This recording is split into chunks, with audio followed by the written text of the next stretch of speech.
through. The intention wasn't that Jason would go through as well. So, well, we did hear the call, didn't we, on the radio? He was being told to let Larry through at that point, so we know that that's what his attempt was, and Jason probably completely unaware of that. So the situation there means that Jason Bright has had to let Larry Perkins go in front of him, which he's now done. but will he let Rick Kelly back in? Well, look at Skaife, takes aim straight away at the restart, and he'll rejoin the race in number one position. He gets a little bit of a kiss, I think, from Stephen Richards in car number 16, but car number 1's gone out to the front. Could that be the turning point of this race? 16 laps to go. Mark Skaife, the three-time winner here on the mountain, the defending champion, the defending touring car champion, has both Stephen Richards and Larry Perkins behind him, and Jason Bright is behind them. 4 Commodores lead it out. Rick Kelly makes up the 5th Commodore and the first Ford in the hunt. Tell you what I'd be worried about, Matty, is that air intake. You can see even more than half. 2/3 of the radiator on car 1 now is blocked by that plastic bag. Look at that. It's almost like he's picked up another bag, or it's moving its way across the radiator. What a move, though. Yeah, absolutely pounced on him. Well, he probably figured it's going to be pretty hard to get past Richo anywhere else, but if he gets the jump, it'll be a lot simpler to defend than attack in these last 14 or so laps. Stephen Richards has done a lot of defending this year. Take it all the way back to Adelaide. Then you go through Canberra. He's had to flex the elbows in his first year at Castrol Commodore. Let's take a look at exactly how Mark Skaife did it. On the right-hand side of your screen, on the inside of the track, he just shot right around him and just took off. Said, turn 1 is mine, I'll take it, and I'll give myself the very best position to take another race win. The last man to win back-to-back titles, by the way, at Mount Panorama was Stephen Richards. He did it in separate makes, a Ford 1 year and then a Holden Commodore the next. And can Skaife do it? 2 Holden Commodore race wins back-to-back years. Just Craig Lowes, that raises an interesting... I remember listening to the driver's briefing, they were saying under safety car you're not allowed to do any overlapping. You had to sit in single file until you cross the control line. That'll be an interesting question for the stewards there. Well, I guess it never ceased to amaze me that obviously Skaife is obviously trying to get out in front, get some clean air for that radiator and keep the engine cool. But it never ceased to amaze me, some of these decisions, like with Larry and the incident with Rick Kelly and everything else. And it's poor old Bridie now has got all his work in front of him again. Well, that was distinctly told to us by Tim Schenken, no overlapping under the safety car. Until you cross the control line. So that's an interesting situation for the stewards to juggle. You can be rest assured they're taking a look at it because they've been in the thick of the action, the race stewards today. You've only got to go through the course of the 161 laps and you'll always find lots of decisions that some people will agree with, others will downright disagree with. Jason Bright at the moment is having to bite his tongue because he's dropped back a position. So the race order, as you can see, comes up to 6th across your screen. That is the first Ford in the race hunt, that is, of Tony Longhurst and Matthew White. Well, Skaife bogged it down on the line at the very start of this race, you might recall, and he was chasing, playing catch-up, but he made the fast start when it mattered, and that was at the other end of the race. 2:12.1. Look at this great shot from the chopper as they wind their way across Mount Panorama. 200 kilometres an hour. It's late in the day, and they're still hard at it. 2:11.2, 2:11.3 lap times. Oh, look at this, Bright up the inside. Oh, so close. He backed off. He could see disaster on the wall on the inside there, and Jason Bright thought it much better to back off for now. There's still 15 laps to go. We're on lap 147 out of 161. Down through the dipper they go.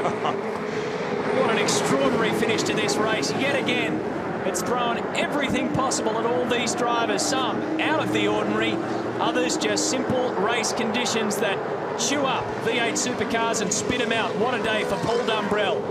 His first crack at the mountain with the legend, Larry Perkins. And he could well be standing on the podium if things continue to go the way they are. He'll be side by side with his team boss for next year. He did a fantastic job today, Paul Dumbrell, Craig. He just, oh, look at this big brake lock-up back there for the Pertec Ford. That's a lap car. To get that out of the way because it's right in the middle of the leading pack. Would have a lot of trouble there today. Well, wouldn't be surprised if that's a flat spot, flat-spotted tyre. There goes Jason. Down the inside. I was going to say, actually, I thought Larry would have made a lot more difficult. That would have been the widest Commodore out there at that stage. He's probably going to allow Stephen to get on with the job and try and track down Skaife. They come out of Hell Corner. Mark Skaife, Stephen Richards, Jason Bright, Larry Perkins. And the lap Kmart cars in there. The next one in the queue is Rick Kelly, the Holden young lion. A bit further down Mountain Straights, the first of the Fords, Tony Longhurst in the better electrical car. Look at those numbers that you just saw. Now Larry Perkins on the inside, Greg Murphy making sure that he works hard for these final few laps. The 52-year-old, 6-time winner around here at Bathurst in car number 11. Almost a lap down there, but if he does get in front of Larry, it makes it doubly hard for Larry to recapture that podium position. So it's a very critical battle, that. There's not much race left. Under across the top. Dive down toward Reed Park. Suspension heavily loaded. You can hear the tyres screaming. Here comes Rick Kelly, closing in on the back of Larry Perkins. He may well take him back without a redress situation. They're battling for position here. How's Larry going to treat the youngster? The way he treats everyone. It'll be tough. He's a tough taskmaster, all right. Hard lessons in life from Larry Perkins. Holden, of course, have won this race the last 3 years. They can set a Bathurst record for a manufacturer. They make it 4 years straight. Overall, the tally is 21 versus the Blue Ovals 14. And it looks for sure that it's going to go 22.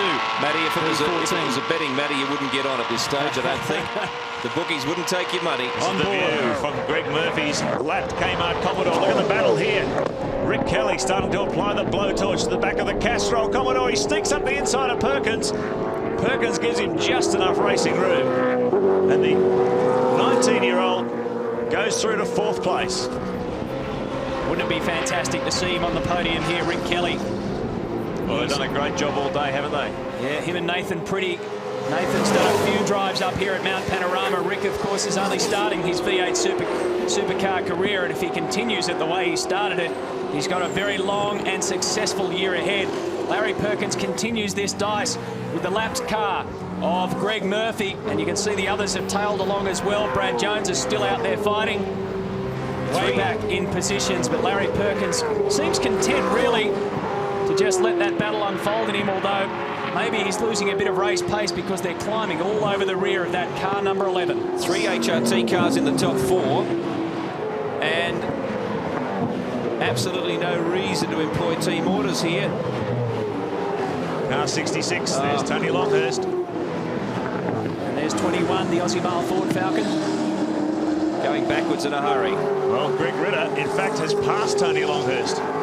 Saw the Shell Ford up there. I was wondering what it was doing in there. He's actually passed the better electrical car to move up into 6th, so he's now the top place Ford. He was close behind Longhurst, but now he's managed to forge his way through. So the Shell 18 car now leads the Ford charge. There it is, Greg Ritter on board. 6.5 hours of racing that we've had here, non-stop activity right across the mountain, aside from those safety car situations, but we've continued to roll with the punches, and now it's almost like a last-ditch qualifying session. They're chopping and changing positions, they're keeping up the times. The sun's come out right at the end of this session. Brock is still out there in 05. The Brock Commodore is still going in position 25 and keeping the fans happy. There he is on the right-hand side of your screen as the race leaders zip past him. The guys who are still in the hunt. Perkins now has Ritter on his tail down Conrod. Cameron McLean is one of those 8 cars on the lead lap in this race, and that's a tremendous achievement from the VIP Pet Foods team. Certainly not threatening for a podium position. But, look at Ritter here. Got very deep under brakes. Mucked up his corner exit. He's lost some ground to Larry Perkins. To the order, Skaife. Stephen Richards. Whoa! Right at the finish, and he's just missed the wall. Dug it in. That's the second time he's run wide at a corner, and that could have been disastrous. Just brushed along the tyre wall. Don't think he's the leading Ford now. I thought for all money he was gone there, but he managed to hold on to it. There's not much room on that exit as they come around Murray's corner and join pitch straight, and that means that Jason Richards in car 021, keeping our TV1 fans happy. Jason Richards in the Team Kiwi car has moved up to 10th position. Stephen Ellery and Jason Richards, we remind you, are both a lap down, but they're still in 9th and 10th spot. It's a great fight back. Look at this. Jason Bright Closing in on the back of Stephen Richards. Is this going to be a Holden Racing Team 1-2 at Mount Panorama? Well, Mark Skaife's lead is nearly 3 seconds now. Richards just brushing the concrete wall there. He's giving it everything to hold out this Holden Racing Team machine. Well, AJ, Ritter is really peddling that thing at the moment. He sure is. He's been peddling it all week. He's been terrific, and I mean, he really is a young charger, and you know why Ford don't pick him up, I don't know. So there, Ford, pick him up. There, the caller's gone out. How does it feel to be the first Ford in the field so far too? That's an impressive achievement. Yeah, it's great. I mean, the Dick Johnson Shellelix team they are fantastic. There's no doubt about it. They left no stone unturned in the preparation for this race. We went back to Willowback twice since the 500. And it really is just a terrific testament to their way they prepare the car, the way that thing's going. How much further can he climb forward through this field? What sort of car does he have under him at the moment? Car's pretty good. No, it's not missing a beat. Gearbox is good, brakes are good, the engine's running strong. So who knows? There's 10 laps to go, and the way things are going at the moment, we could end up by winning it. Well, you've had conjunctivitis all weekend, so that's tough luck for you, but you've driven well all day, so well done to you and the team. Thanks, mate, but my young teammate's done the business. So we'll wait and see. Stuff, AJ. Hasn't he? He's impressed everybody, Greg Ritter, and we thank Alan Jones. And also, we'd like to thank Craig Lowndes. Thanks for coming up, mate. No worries. Tough luck today on that plastic bag, but I'm sure you will come back next year and give the mountain a shake again. But Mark Skaife jumped in after the resumption of hard racing from the safety car stop, and Skaife has built nearly a 5-second lead. He's just done a 2:10 lap, getting down almost to the times we saw early in the race. A tremendous performance, but can they make it 1 and 2 and knock Ford back to where they were in before 1977 to hit them between the eyes like Ford did between Moffat and Bond back in those days? It's been a long time coming for Holden fans. There's certainly no danger of a Ford victory today. Can you believe it? Sorry, Marco, 6 hours and 40 minutes of racing, and Mark Skaife is now putting down 2:10s. There's Angela Richards, the wife of Stephen. Just getting to your point, Woodsy, they have staged a 1-2 before back in 1984 with Brock and Parsons, but Parsons was a lap behind. This would be a genuine 1-2 in the Moffat Ford with the cars on the same position, on the same lap. And the way Rick Kelly's going, I tell you what, there could be an HRT 1-2-3 here. The Holden Young Lions Commodore is flying, but they've got to get past Stephen Richards. He is one of the toughest customers in the business to get around. He proved that at Adelaide. I've seen it on a number of occasions. Very good under pressure.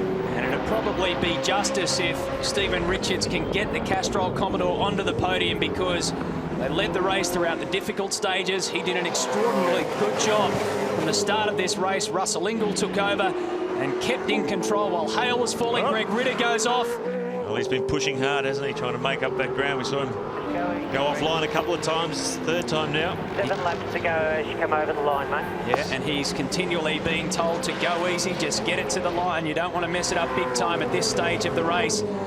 But take it as Stephen Richards as Jason Bright peers on the inside, on the outside, goes back around. Now ducks behind car number 16. Look how close they are. This is the race for second position. Out in front of them is Mark Skaife. It looks as though he's got this one in the bag if he can hold it together. Meanwhile, Stephen Richards is trying to hold together a podium finish for the Castrol Perkins race team. They've been in the hunt all day, all the way, in fact, from the word go. Larry Perkins was right up there as well. He's dropped back to 5th position, so now it's up to Stephen Richards to hold on. An extraordinary situation. If Mark Skaife can win, Jim Richards will be on the podium in first. If Stephen Richards can hold on, we've got a father-son combination in 2 separate cars. Rick Kelly had the fastest race lap on the previous tour, so he's really pushing. Here's Greg Ritter on the Nintendo replay, in trouble down there at the chase. Big trouble, but managed to keep it out of the gravel. He's seen a lot of the grass in the last few laps in the closing stages. He'll be happy when it's all done.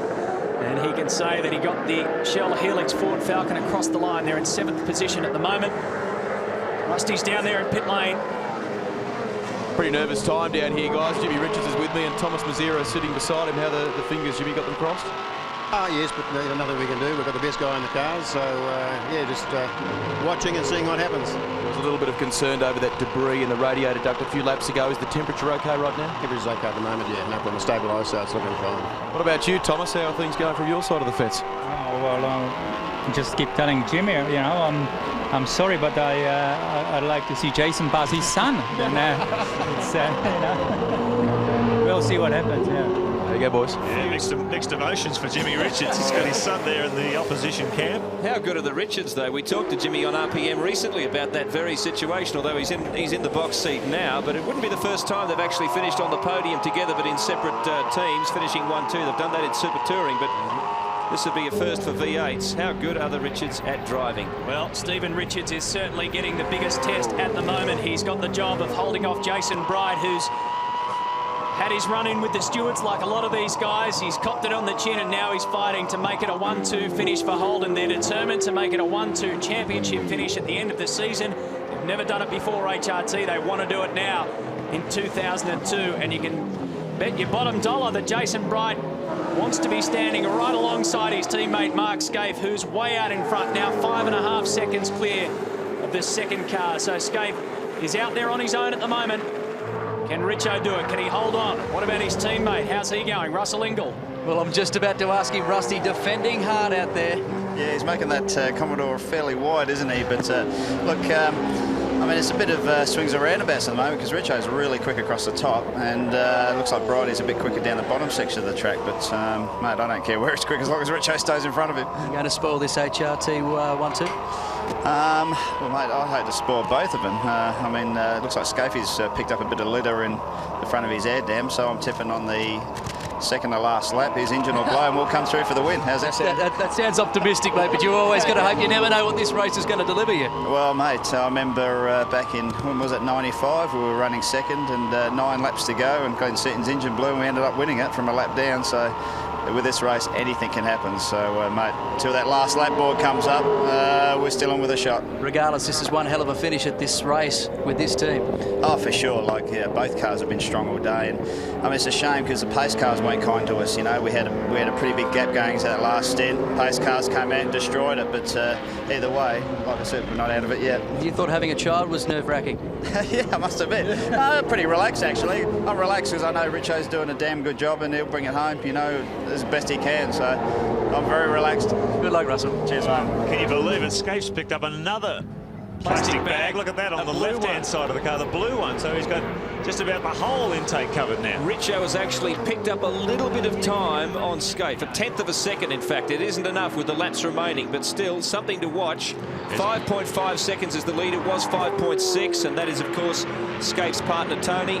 Strawn watching on from pit lane. Of course, she's just as full of anxiety as any of the drivers are, co-drivers, I should say, back in the garage.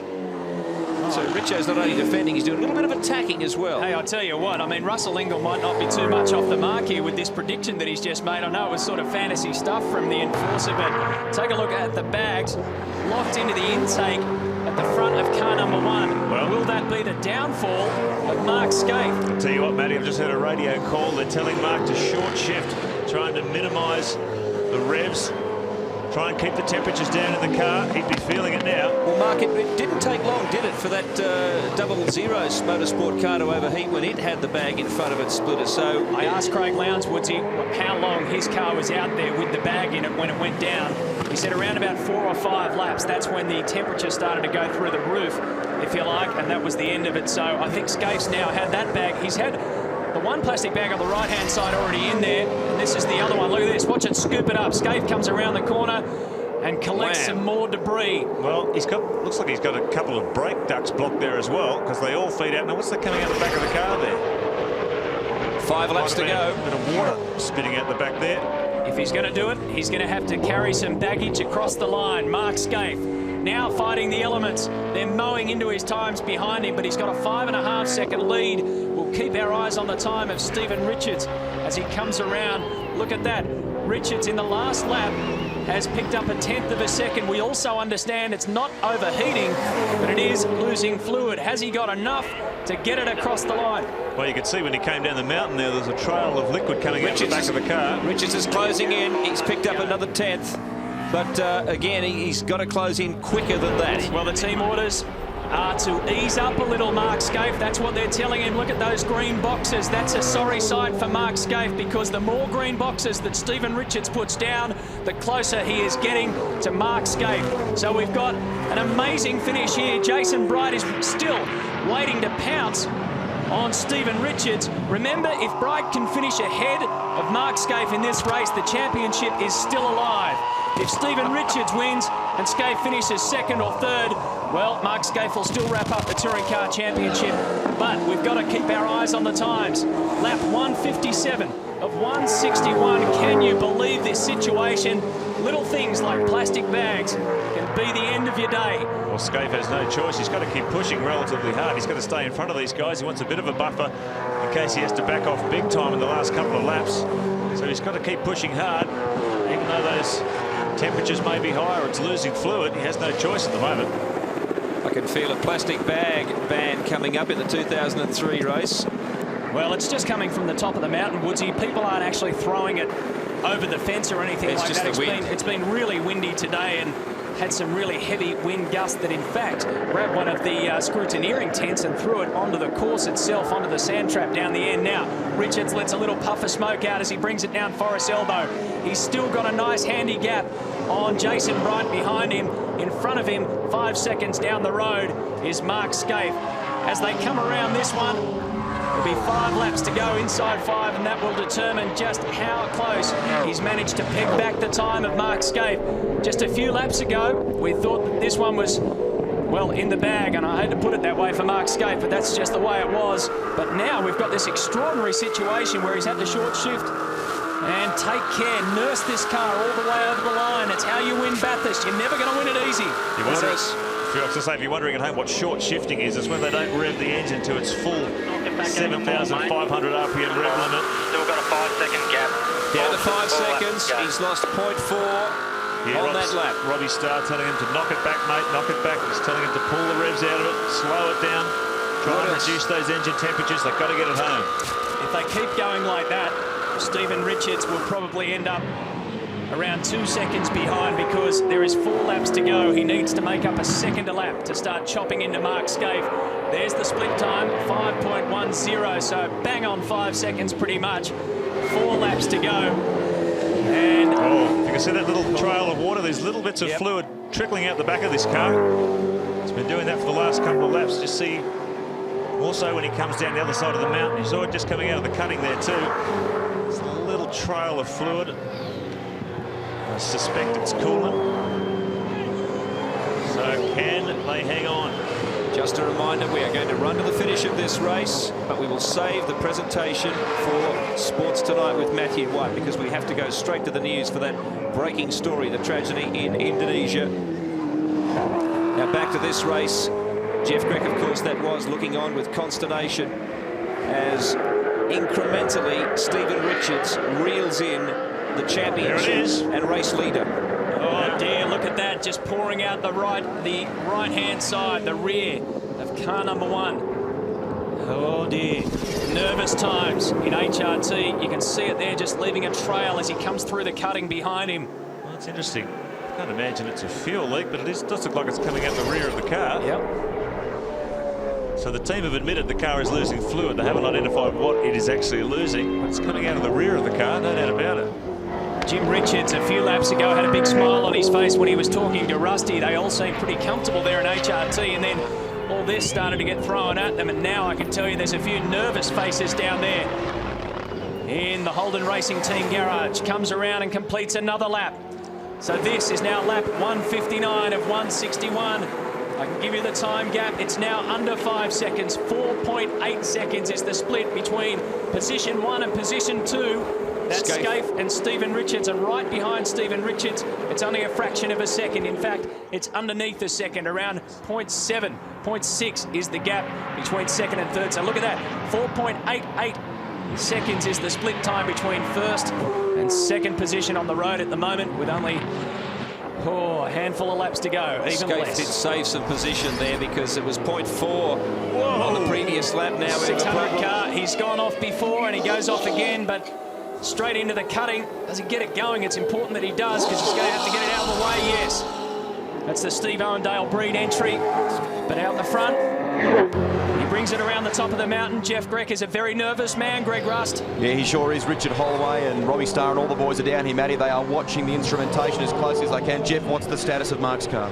Well, it's running hotter than we've ever run it before, so we've just got to, you know, what can you do? You know, just have to wait. And what's your educated guess? Will it get there, Jeff? I'd hate to even think, Rusty. I mean, it's, you know, we've just got to, if he gets past this lap, I mean, just hopefully we can get around, it won't rise anymore. It's creeping up about 1 or 2 degrees a lap.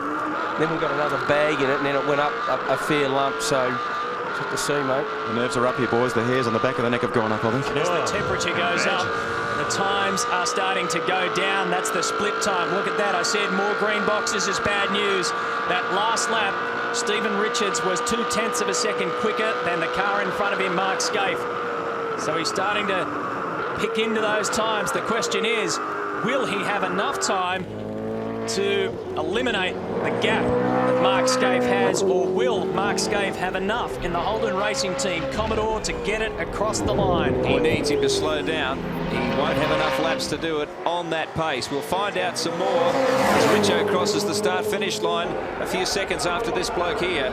See, that engine must be running hot. You see cars in hot conditions, so they just get in the wake of a car in front, the engine temperatures start to rise. Another 0.4 slashed out of Mark Skaife's lead, but with only 2 laps left, or less than that now, or 2.5 I should say, we're going to have a Skaife victory unless he slows down dramatically. And you know what, Woodsy? Stephen Richards is pulling away from Jason Bright there. You can see a little bit of a gap. It's now 1.5 seconds between 2 and 3, positions 2 and 3. So Stephen Richards is really putting down some good times. Look at those last lap times of Mark Skaife. The last 5 laps that he did, all in the 2:11s. They've sort of gone up and down, so it hasn't been too dramatic of a swing. To keep regulating the car. Richards is right on the razor's edge. He knows that if he keeps pushing, maybe something will happen in front of him. Maybe Skaife's car will finally give way and Richards can shoot through and claim his 3rd Bathurst title. Or is Mark Skaife in the box seat for a 4th title? That's Angela Richards there. Watching on nervously. Julia Ingall in the background. What a moment for the drivers and their wives and the crews. Everyone's got their fingers crossed. This is the last 5 laps, and you can see Richards demonstrably faster. They got up to almost half a second on that last one. So he's really starting to close the gap. Has Skaife got enough in hand? Only time will tell. Like you'd expect, the Castrol Perkins car, Larry engineered car, will always go the distance. This one looks as though distance. If it was more than 161, you'd have to say that Stephen Richards certainly would claim this race, but it is only 161. It's only a 1,000k race, and that's all Mark Skaife has got to do. Get it across the finish line. 1 lap to go after he completes this one. He's got to hold together this Holden Racing Team red rocket that has just been so red hot throughout the season, but now it's giving him grief. The best circuit in the championship and the most prestigious race we've got, the Bob Jane T-Marts 1000, and Skaife brings it around. Look at that. Look who's chasing. He's so close now. He's getting closer with every metre. They cross over. I'll tell you the times as it goes. It's now down to 3.4 seconds in between Mark Skaife and Stephen Richards. So it's well and truly dropped. This is the final lap, the final fling. Can the HRT car hold on, or will the Castrol Perkins Commodore of Stephen Richards go zooming past him and get that dream victory? Last year he did it by just 2.278 seconds, Mark Skaife. So it's going to be another close one. Wow.